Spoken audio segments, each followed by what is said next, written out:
Bonjour à tous et bienvenue dans le premier épisode de la saison 2 de Virage Digital, une émission à présent retransmise en direct sur viragedigital.fr où vous pouvez, et c'est la marque de fabrique de cette émission, poser toutes vos questions à nos invités en direct via la barre de chat située à droite du lecteur. N'hésitez donc pas, nous y répondrons tout au long de cette émission. Le thème de la rentrée, la sécurité des moyens de paiement et des moyens de paiement en ligne exactement. Arrive-t-on à réduire les risques du paiement en ligne? Comment faire face à la fraude lorsqu'on est une entreprise? Nous recevons pour en parler Alexandre Stervinou, chef de service de surveillance des moyens de paiement à la Banque de France. Bonjour Alexandre. Bonjour. Nous recevons également Gilles Brabant, directeur commercial France de la division Ingenico e-Payment. Bonjour Gilles. Bonjour Nicolas. Et nous recevons Andrea Toussineau, que nous connaissons déjà dans cette émission. Vous êtes rédactrice en chef du magazine Point Banque. Bonjour Andrea. Bonjour. Nous serons rejoints un petit peu plus tard par Thierry Memoun qui viendra nous présenter la start-up PayTweak qu'il a fondée. Mais tout de suite, je vous propose de revenir sur l'actualité numérique de la semaine avec la revue de presse.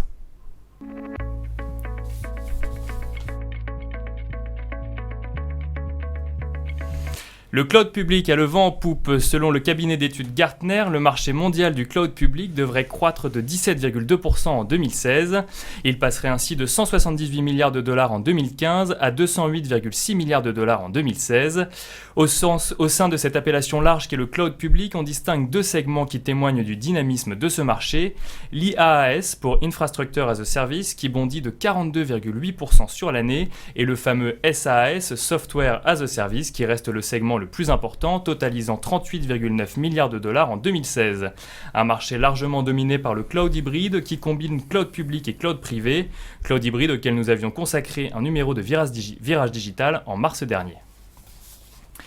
Deuxième info de la semaine, Business France a dévoilé aujourd'hui les 28 startups qui auront la chance de représenter la French Tech au CES 2017. Après avoir reçu plus de 230 candidatures, Business France a sélectionné des entreprises telles que Divin, Leka, Mister Gaspard, Looney, Novathings ou encore Shapeart. Elles auront ainsi la chance d'exposer à l'Eureka Park lors du grand rendez-vous annuel de l'électronique qui se tiendra du 5 au 8 janvier prochain. D'autres délégations françaises sont attendues, grands groupes ou start-up, car oui, l'écosystème français est dynamique.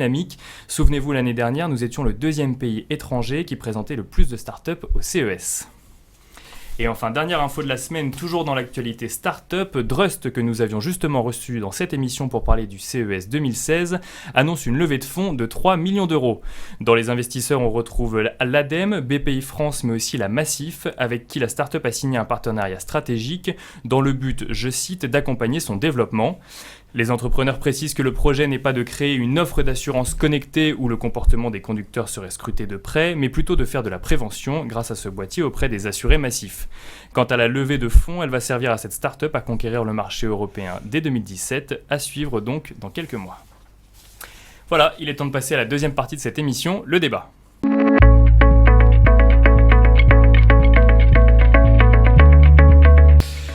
Moyens de paiement, des paiements digitaux de plus en plus sûrs. Pour en parler, je vous rappelle donc que nous sommes avec Alexandre Stervinou, chef de service de surveillance des moyens de paiement à la Banque de France, avec Gilles Brabant, directeur commercial France de la division Ingenico e-Payment, et Andrea Toussineau, rédactrice en chef du magazine Point Banque. L'idée est bien sûr d'essayer de comprendre si les paiements digitaux gagnent en sûreté ou si les risques sont toujours présents, et s'ils sont présents, comment est-ce que les entreprises peuvent se défendre. Première question pour vous, monsieur Stervinou. La Banque de France a présenté en juillet le rapport 2015 de l'Observatoire de la sécurité des cartes de paiement. Et si on doit retenir un premier chiffre, c'est celui-là. En France, en 2015, donc sur l'ensemble des opérations réalisées, c'est-à-dire en ligne, mais pas que, le taux de fraude s'élève à 0,040%, ce qui est, je crois, très peu et moins que les années précédentes. Oui, alors je crois qu'il y a deux, trois grandes choses qu'il faut retenir en fait avec ces chiffres-là. C'est que déjà, la fraude aux moyens de paiement carte, elle est extrêmement maîtrisée. La sécurité du moyen de paiement carte est élevée aujourd'hui. On le voit avec ces chiffres qui sont des chiffres très maîtrisés, très bas. Après, il y a plusieurs tendances quand même qui sont masquées derrière ce chiffre global qui est plus ou moins toujours un petit peu le même depuis quelques années. La première tendance, c'est une très grande maîtrise au niveau national. On a une fraude domestique qui est aujourd'hui très faible et qui ne cesse de diminuer. Si on va un petit peu dans le détail, on voit, et on va peut-être en parler maintenant aussi un petit peu plus tout à l'heure, on voit qu'on a des transactions de proximité, quand vous avez votre carte, vous payez face à face avec un commerçant, qui sont extrêmement bas, des taux de fraude très très bas, qui sont en diminution constante. Donc ça, c'est un point qui est assez remarquable d'ailleurs sur ces statistiques. Le deuxième point qu'il faut quand même reconnaître, c'est que on a une fraude sur les paiements à distance qui est plus élevée. Quand on dit paiement à distance, du coup, c'est paiement en ligne ou Voilà, paiement en ligne, effectivement, où vous n'utilisez pas votre carte, mais vous utilisez le numéro de carte. Vous avez après des moyens de sécurisation de ces numéros de carte. Là aussi, peut-être qu'on va revenir tout à l'heure.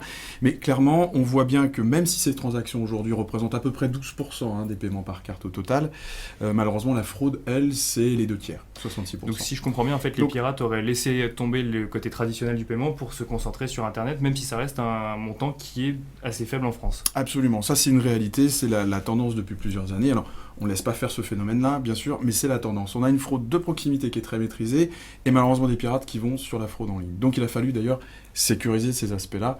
Là aussi, peut-être, on va pouvoir revenir sur ces éléments. Alors, juste avant, peut-être le regard d'Andrea Toussino, qui suit ça en tant que rédactrice en chef de Point Banque. Vous voyez également cette même tendance, moins de fraude, que ce soit du côté banque ou du côté entreprise. Effectivement, on est, j'irais pas forcément jusqu'à dire serein, mais en tout cas plus serein qu'avant sur la fraude. Alors il est vrai qu'on remarque que finalement la fraude elle se déplace beaucoup sur les transactions à distance et il y a autre chose aussi qu'il faut noter, c'est la fraude surtout ce qui concerne les transactions à l'international. Je pense que sur ce point Alexandre Stervino nous donnera quelques éléments, mais c'est vrai qu'aujourd'hui on remarque que tout ce qui est fraude sur les cartes françaises à l'étranger et sur les cartes étrangères en France est un petit peu en développement et donc il faut mettre en place des mesures pour limiter ce genre de failles. Donc ça veut dire en fait que sur le paiement à distance, en fait il y a une différence en fait entre le fait de frauder une carte française en France et frauder une carte française au Japon ou en Chine, ou pour donner des exemples lointains, mais c'est-à-dire dans d'autres pays, si j'ai bien compris. Oui, absolument. Enfin, pour préciser ça, et ce qu'on a pu constater aussi depuis quelques années, c'est pas un phénomène nouveau, mais on le voit de manière très nette. Globalement, la fraude, elle est mieux maîtrisée sur le territoire domestique et elle est de moins en moins maîtrisée plus on s'en éloigne, pour être très, très simple. Donc on a aussi une fraude à distance qui est en France faible, qui est plus importante au niveau européen et qui est encore plus importante au niveau international, c'est-à-dire en dehors des frontières de l'Europe. Ça, c'est une réalité. Et alors, pour parler chiffres, la fraude sur Internet, ça se chiffre à combien ? Peut-être Gilles, si vous avez le chiffre. De mémoire, 0,228%, mais si on veut le traduire concrètement, s'il y a 1 euro de fraude pour 10 000 euros dépensés dans un magasin, c'est 1 euro de fraude pour 440 euros déposés en ligne. Donc c'est beaucoup moins, du coup, beaucoup plus, pardon. Beaucoup plus, c'est beaucoup plus. Je rejoins ce que disait Alexandre, c'est que oui, aujourd'hui, les hackers, les fraudeurs, les bandes organisées, se saisissent des failles qui peuvent exister lorsque les produits et les services sont disponibles en ligne. Et alors, comment on se défend concrètement, justement, face à la fraude ? Alors, on va pouvoir en parler du point de vue micro, si je puis m'exprimer directement au niveau de l'entreprise. Mais tout d'abord, Alexandre Stervino, on parlait donc, et Andrea, on parlait donc du coup de cette fraude qui pouvait avoir lieu sur un marché domestique, mais également à l'international. Est-ce que la réponse, du coup, elle est domestique, ou est-ce qu'il y a des mesures qui sont prises au niveau, je ne sais pas, communautaire européen, par exemple, pour lutter contre la fraude en ligne ? Elle est, je crois, de ces deux ordres. On a eu une conscience assez tôt de ces fraudes au niveau franco-français, parce qu'on a justement cet observatoire de la sécurité des cartes de paiement qui fonctionne depuis à peu près une quinzaine d'années, et donc on est capable d'avoir des statistiques fiables qui montrent ces chiffres-là. Donc on a entrepris déjà depuis 2007-2008 un certain nombre d'actions avec les banques en premier, mais également avec les commerçants pour mieux sécuriser les transactions en ligne. Et vous pouvez aujourd'hui aller sur plusieurs sites web et avoir ces fameux codes d'authentification que vous recevez, par exemple sur votre téléphone mobile. C'est un des moyens de ce qu'on appelle l'authentification forte, un des moyens qui va permettre de mieux sécuriser les transactions, d'avoir des fraudeurs qui vont être moins efficaces, on va dire, pour frauder vos cartes. Il y en a d'autres, c'est une des armes, on va dire, une des mesures de sécurité qui existent, mais il y en a d'autres. Il y a des systèmes aujourd'hui qu'on appelle de scoring des transactions, qui sont mis en place notamment par les systèmes de paiement par carte, que sont carte bancaire, Visa, Mastercard, les banques elles-mêmes, qui aussi participent à cette meilleure efficacité, on va dire, du système. Donc ça, en France, c'est quelque chose qui est en train d'être de plus en plus amélioré et qui est en place depuis déjà de plusieurs années et qui devient de plus en plus efficace. Maintenant, au niveau européen, c'est vrai qu'on a tendance à avoir des pays qui sont un peu plus à la traîne, peut-être parce que les autorités publiques sont un peu moins regardantes, mais aussi parce que certains acteurs sont moins, eux, on va dire, prêts à mettre de l'argent sur la table pour protéger leurs transactions. Mais c'est une situation qui va évoluer. Sans rentrer dans les détails réellement, mais on a aujourd'hui un corpus législatif, réglementaire au niveau européen, qui va entrer en vigueur en 2018, avec ce qu'on appelle une directive sur les services de paiement, qui sera la deuxième du nom, et qui va entériner des principes d'authentification renforcée de l'utilisateur, du porteur du moyen de paiement, lorsqu'il a à transacter en ligne. Donc sur l'ensemble de l'Union européenne, du coup. Et voilà, ça concernera la carte, ça concernera d'autres types de transactions électroniques également, à peu près tout, virement aussi par exemple, banque en ligne, etc. Et ça, on l'aura au sein de l'Union européenne, parce que c'est une réglementation qui a été adoptée et qui sera effective en 2018. Et alors maintenant, du point de vue des entreprises, on a parlé de l'authentification forte. C'est comment Ingenico e-Payment en fait réagit à la fraude et qu'est-ce que vous proposez aux entreprises pour qu'ils puissent justement faire face à ça? Donc au sein d'Ingenico e-Payment, depuis plusieurs années, on a développé, ce qu'évoquait tout à l'heure Alexandre, des outils de scoring. Parce que au-delà d'authentification forte, il y a un enjeu majeur pour le commerçant, c'est de faire du chiffre d'affaires. Et le débat est toujours, est-ce que je verrouille complètement? Et donc c'est là je fais peu de chiffre d'affaires et j'ai peu de fraude. C'est-à-dire que je vérifie beaucoup plus. Je bloque tout, je gère tout ce qui me paraît suspicieux, je mets systématiquement du 3D Secure partout. Ou bien j'ouvre tout, donc ça là j'ai beaucoup de chiffre d'affaires, beaucoup de marge, mais après j'ai beaucoup de fraude. Donc c'est un savant mélange entre un contrôle en finesse, voilà, et les outils de lutte contre la fraude qu'on peut mettre en place avec les solutions d'Ingenico e-Payment permettent justement de faire du scoring et de s'appuyer sur l'authentification forte comme un élément de scoring. Alors juste pour être sûr de bien comprendre et pour être sûr que les gens qui nous écoutent comprennent bien, ce qu'on appelle authentification forte, et ce que vous appelez également 3D Secure, ça peut être l'envoi d'un code en fait sur un téléphone portable une fois qu'on a effectué un paiement. Mais aussi, selon les banques, le plus courant c'est le code que vous recevez sur votre téléphone portable que vous avez communiqué à la banque, donc élément d'authentification. Donc elle sait que c'est votre numéro de téléphone, voilà. D'accord. Et puis sinon il y a ce qu'on appelle la bataille navale, c'est un petit clavier que vous avez dans votre poche, donc c'est pas très pratique quand vous êtes en mobilité, où vous allez taper un code. D'accord. Voilà. Et alors, qu'est-ce qu'on appelle le scoring alors pour les entreprises? Le scoring, c'est simplement au moment où se fait la commande et que je vais opérer mon paiement, et avant de faire la demande auprès de la banque liée à un moyen de paiement, c'est l'analyse des éléments de la transaction. L'adresse IP, l'origine de la carte, la différence entre la livraison et la facturation, le lieu, c'est le montant cumulé sur une même carte. Donc ce sont l'analyse des composants de la transaction pour dire je valide cette transaction. C'est un client que je connais déjà, il est dans une liste blanche. Je bloque cette transaction, il est dans une liste noire. Donc cette analyse permet de faire un score et de dire je valide, je contrôle ou bien je bloque. Voilà. Et alors, moi j'aimerais revenir sur l'exemple que vous avez donné tout à l'heure où j'ouvre en fait tous les paiements et du coup je fais beaucoup de chiffre d'affaires, ou je ferme les paiements et je fais moins de chiffre d'affaires. Ce qui me fait réagir, ça veut dire que donc du coup quand il y a fraude, le client final, par exemple le site de e-commerce qui a vendu son téléphone ou autre, finalement ne fait pas de chiffre d'affaires même s'il a été payé par le pirate. Alors le point c'est que s'il n'y a pas eu justement d'authentification du porteur au moment de l'utilisation de la carte, avec le 3D Secure, la responsabilité de l'impayé revient sur le commerçant. Donc oui, à un moment donné, il va être payé, mais si quelques mois plus tard ou quelques semaines, l'impayé revient, la banque récupère son argent. Alors que quand il y a un mécanisme d'authentification forte, l'impayé, c'est une discussion entre la banque et son émetteur, son porteur de carte. Donc du coup, si on devait conseiller aux entreprises une bonne pratique pour s'assurer contre la bonne pratique, c'est la bonne utilisation des données de l'utilisateur. C'est l'utilisation fine par une équipe formée des outils de scoring. C'est du pilotage en temps réel, c'est-à-dire c'est comme quand on met des mécanismes de sécurité, on les met à l'instant T, mais on les fait évoluer. Parce qu'à partir du moment où une porte, une fenêtre se bloque, je peux passer par la cheminée. Donc c'est la dynamique permanente, on va dire, de surveillance, de bon sens, pour s'assurer que les outils de lutte contre la fraude qu'on peut mettre en place avec des solutions comme les nôtres, sont monitorés. Si je fais un paramétrage en disant je bloque toutes les adresses qui viennent, je ne sais pas, de tel pays, je mets un 3D Secure, quel que soit le montant. Voilà. Si c'est figé dans le temps, c'est pas au bénéfice du chiffre d'affaires. L'intérêt des outils de scoring, c'est vraiment du pilotage en temps réel, en fonction de règles marchandes d'un côté. La fraude sur le digital, musical, n'est pas la même que, par exemple, dans l'électronique grand public, en fonction du pouvoir de revente. Donc c'est des règles marchandes, c'est des règles en s'appuyant sur de l'expertise que par exemple des entreprises comme la nôtre portent, Ingenico e-Payments. On a du savoir-faire, on a de l'expertise, on a des best practices, on a des règles métiers en fonction du transport, en fonction des produits de luxe, en fonction des produits de grande consommation. Donc on aide aussi les commerçants à s'appuyer sur ces bonnes pratiques. Voilà, c'est faire vivre la lutte contre la fraude en temps réel. Andrea, en tant que rédactrice en chef de Point Banque, quelle est justement la position des banques face à ces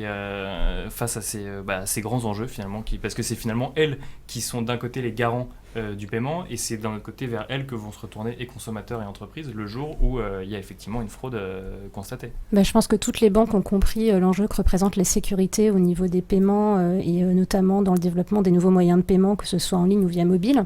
Donc toutes les banques sont engagées dans la mise en place de systèmes de sécurité. Comme l'a dit Alexandre, avec la deuxième directive sur les services de paiement, les enjeux sécuritaires sont encore renforcés avec notamment la généralisation de l'authentification forte. Et puis pour revenir sur ce que disait Monsieur Brabant, il y a également un sujet qui est intéressant, c'est le fait que finalement sur 3D Secure, après certains débats entre les banques et les e-commerçants, aujourd'hui on est arrivé à un compromis avec 3D Secure par les risques. Et je pense qu'aujourd'hui, tout l'écosystème des paiements est d'accord sur le fait que la sécurité représente un enjeu majeur et qu'il faut vraiment le prendre en considération, notamment dans le contexte réglementaire actuel. Est-ce qu'aujourd'hui, c'est une question que je vous pose à tous les trois, on peut décemment garantir un paiement en ligne sûr à 100% ou il y a toujours une part de risque quand on effectue un paiement en ligne ? Non, il faut être raisonnable, il y a toujours une part de risque. Après, ça ne veut pas dire que le paiement en ligne est dangereux par nature. Et il y a plusieurs éléments, tous ceux qu'on a évoqués à l'instant peuvent rassurer notamment le commerçant, l'entreprise, on va dire, qui veut aller en ligne ou qui est déjà en ligne mais qui veut y aller encore plus. Et il y a des éléments aussi qui sont rassurants pour le consommateur lui-même puisqu'il est protégé par la loi aujourd'hui. Il a un droit de remboursement pour opérations dites non autorisées, donc ça concerne évidemment les paiements par carte sur Internet, pas seulement, mais notamment, et sous 13 mois. Donc il peut venir contester auprès de sa banque et il sera remboursé immédiatement. Donc non, il y a un certain nombre de principes de sécurité à suivre, aussi pour les consommateurs d'ailleurs, il faut qu'ils fassent un peu attention avec qui ils cherchent à transacter et à faire du commerce en ligne. Mais il y a aussi pour les entreprises à se protéger. Et là, je crois que Gilles Brabant en parlait à l'instant. Les banques sont évidemment bien conscientes de ça. En tout cas, nous, la Banque de France, nous les suivons de près, nous les surveillons. Donc, ça fait quelques années qu'on les encourage très fortement et qu'on leur recommande un certain nombre de principes, de méthodes, ou en tout cas de procédés pour mieux se protéger et pour mieux protéger leurs porteurs et également leurs clients commerçants, puisque évidemment, tout commerçant a une banque à un moment ou à un autre. Il y a un point important, Nicolas, c'est qu'on a clairement vu au sein d'Ingenico des clients qui très tôt ont mis en place des outils de lutte contre la fraude, clairement ont retiré rapidement les bénéfices. Donc on voit aussi une maturité dans les entreprises, celles qui sont clairement exposées depuis très longtemps ont mis en place des bonnes pratiques, des bons outils, du savoir-faire et une dynamique autour de ça et en bénéficient. Des secteurs qui n'étaient pas forcément touchés ont aussi besoin de se protéger. Par exemple, vous prenez tout ce qui est caritatif aujourd'hui, je ne vais pas aller frauder pour faire un don, je vais aller frauder pour tester mon numéro de carte, ma date d'expiration, mon CVV. Donc je mouline, je teste. Et si j'ai une carte qui passe sur ce site, qui est moins protégée, je vais aller immédiatement utiliser cette carte sur un autre site qui, lui, a des mécanismes et cette carte va passer pour, par exemple, acheter un téléphone portable pour le revendre derrière. Donc voilà, tout le monde est concerné. La prise de conscience, je pense, est très forte dans les entreprises, puisqu'on voit aujourd'hui des départements fraude, des cellules fraude. Et nous, au sein d'Ingenico, on a vu le taux d'équipement des outils de contre-fraude très important, en particulier cette année. Et alors, est-ce que les opérateurs téléphoniques n'ont pas un rôle à jouer eux aussi, si effectivement ce qui va justifier l'authentification forte, c'est le numéro de téléphone qu'on a donné ? Parce que si on peut effectivement créer une carte bleue de toute pièce, on peut également recréer un numéro de téléphone. Est-ce que eux aussi aujourd'hui sont associés à la fraude ou sont associés à la lutte contre la fraude, ou pas encore ? Alors moi j'ai une petite réponse, ou en tout cas un début de réponse par rapport à ça, même si directement nos assujettis sont les banques et par extension leurs clients, une fois de plus les commerçants. Nous avons notamment au sein d'Observatoire des groupes qui font participer les commerçants et également les opérateurs de téléphonie parce que justement ils interviennent aujourd'hui dans les mécanismes d'authentification renforcés. Donc oui, nous on le pense fortement, les opérateurs de téléphonie ont un rôle à jouer, après ils n'ont pas forcément la même logique commerciale, et c'est vrai qu'on ne peut pas considérer non plus que le code SMS dont on parlait tout à l'heure est la solution ultime pour la sécurité sur Internet. C'est pas du tout le cas, il y a un certain nombre de vulnérabilités qui existent, il faut le dire, mais la solution est mature. Elle a l'avantage de protéger le plus grand nombre, le plus facilement. Et après, et Gilles le disait, c'est dynamique par nature la sécurité. Donc on sait Effectivement, déjà à chaque fois qu'on invente une solution, il y en a quelqu'un qui va être suffisamment de créativité. Et on sait aujourd'hui que les banques réfléchissent à d'autres solutions, des solutions on va dire plus avant-gardistes, peut-être du côté de la biométrie, peut-être du côté de systèmes plus intégrés d'ailleurs aux moyens de paiement en carte, plus interactifs, qui vont être mieux sécurisés, plus sécurisés, et donc quelque part on est sur aussi des formes générationnelles de sécurité, y compris donc sur ces aspects de code non rejouable, code SMS. Pour nous, c'est vraiment une combinaison. C'est que les éléments pris individuellement apportent pas forcément toute la sécurité, mais la combinaison de tous ces éléments au fil de l'eau renforce au maximum la sécurité. Après, ce qu'il faut savoir, c'est que les fraudeurs, quand ça devient compliqué, ils sont un petit peu paresseux. C'est-à-dire que plus facile. Si c'est compliqué, ils vont essayer une fois, deux fois, mais après ils vont se déplacer. Donc c'est la capacité à se mobiliser aux bons endroits au bon moment. Voilà, c'est tout le point clé. Alors là, c'est plus un clin d'œil, mais en préparant cette émission, j'ai vu effectivement qu'il y avait pas mal d'innovations sur le sujet de la vérification, en fait, de l'authentification forte, comme on l'appelait. J'ai vu qu'effectivement qu'on travaillait sur un cryptogramme dynamique directement derrière la carte bleue, qui permet donc effectivement d'authentifier chaque paiement. D'autres travaillent sur des selfies. C'est-à-dire qu'on se prendra en selfie avec son téléphone pour justifier que c'est bien soi qui est en train d'effectuer un paiement. Vous avez entendu parler de cette solution? Je crois que c'est Amazon qui travaille dessus. Je ne sais pas s'il le propose, mais qui travaille dessus aujourd'hui. Pas du tout. Et quand on voit le nombre de commandes qui sont passées à partir du bureau, quand est-ce qu'on va finir par travailler sérieusement? Non, mais il y a beaucoup de choses qui peuvent exister. Après, il faut bien faire attention, c'est à l'objectif qui est poursuivi. Il faut quand même que ces moyens d'authentification soient aussi sécures, donc en anglais, sécurisés en français.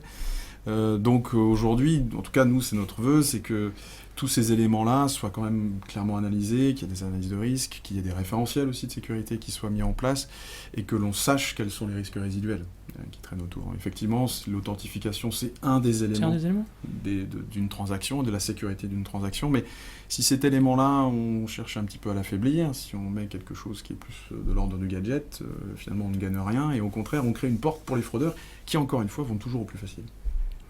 Merci beaucoup à tous les trois d'avoir participé à cette table ronde. Je vous propose maintenant d'accueillir Thierry Memoun qui va nous présenter PayTweak.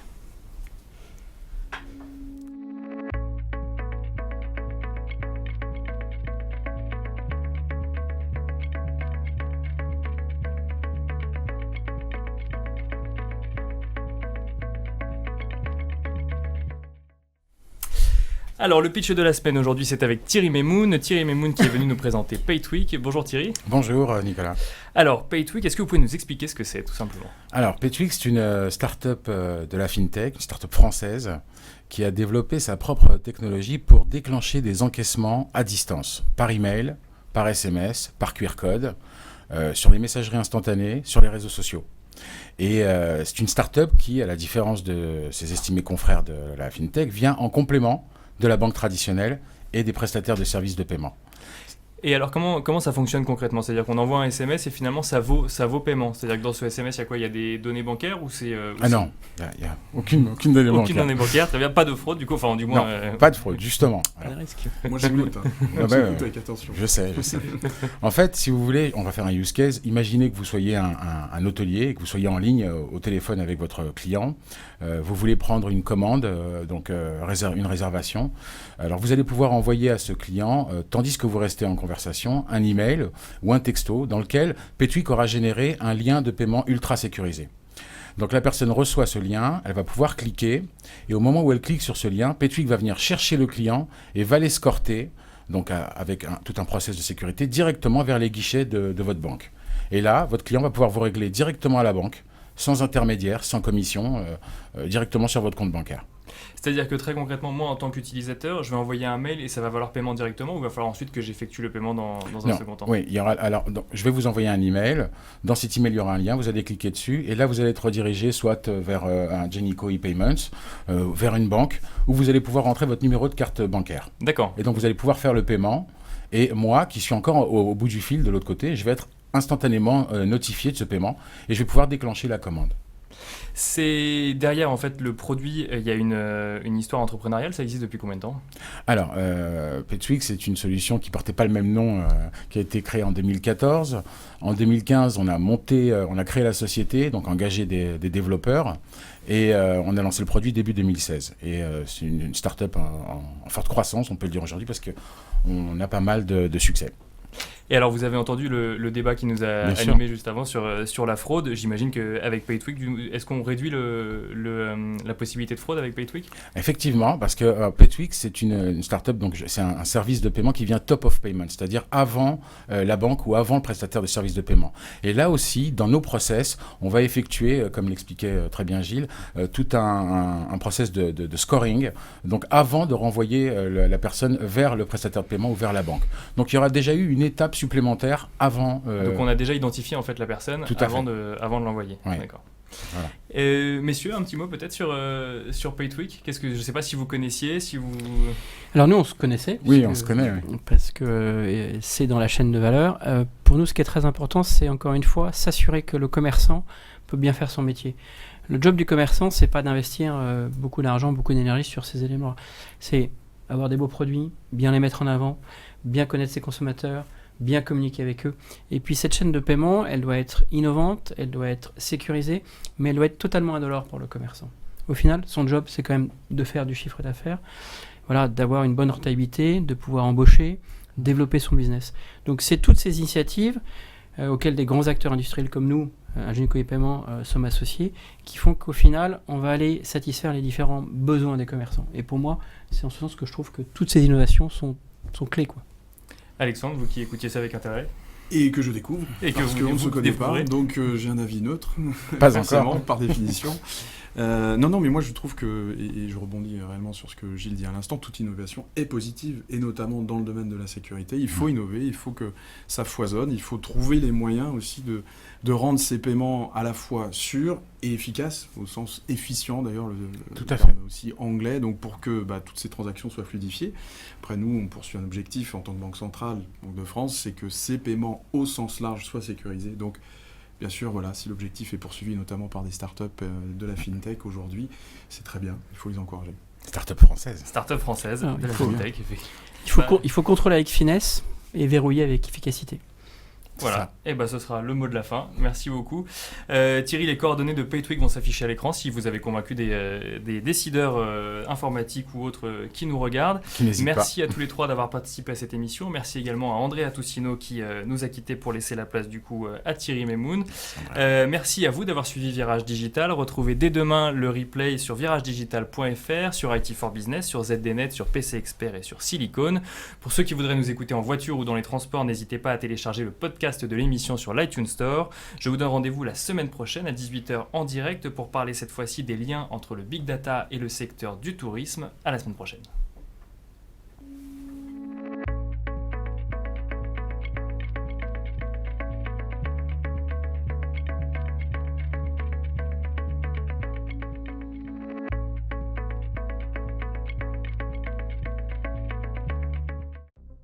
Demain appartient aux plus rapides. Pour vous aider à aller toujours plus vite, nous avons créé une nouvelle entreprise totalement dédiée à l'avenir de votre secteur. Où les hommes, la technologie et les idées font avancer le monde ensemble. Accélérer l'innovation, accélérer le changement, accélérer l'avenir. Hewlett Packard Enterprise.